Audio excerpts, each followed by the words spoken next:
What are some of the solutions to this situation? First of all, Medicare's not really in a problem. Okay, long term, no. Social Security, definitely not. We got all this surplus, and of course we're drawing the surplus down, right, as we're not creating jobs and raising wages.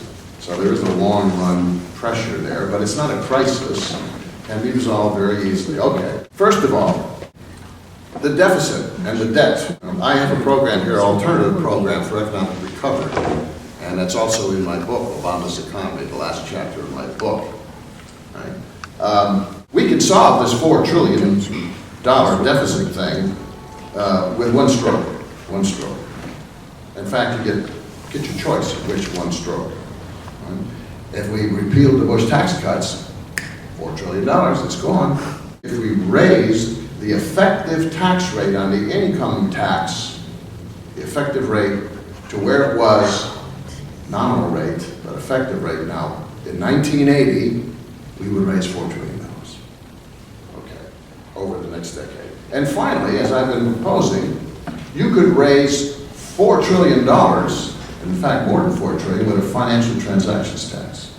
If we simply taxed, if we taxed stocks at 1% of sales, if we taxed bonds at 1%, if we taxed derivatives at 1/10%, and if we taxed retail currency trades, you know, people buying and selling foreign currencies, and often with their credit cards, at 1%, you could raise $500 billion a year with that kind of financial transactions tax. Europeans are already introduced it, and you know, big business and the bankers are apoplectic about all that. In fact, the Treasury Department came out and said, "Oh, this is bad, and Europeans, this is bad stuff. We shouldn't be doing this." And it was very minimal. It was like 1/10 of what I just described.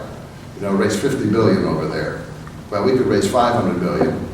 After all, it's a sales tax, isn't it? It's a sales on stock, buying stocks and bonds. We pay 8-9% sales tax. Why shouldn't they pay 1%?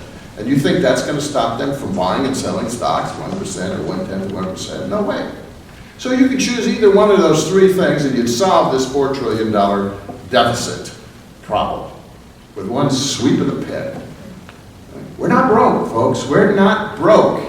It's just that they've got all the money, you see. And they're squeezing it. They won't let go. And they're making us pay the bill for the mess they created.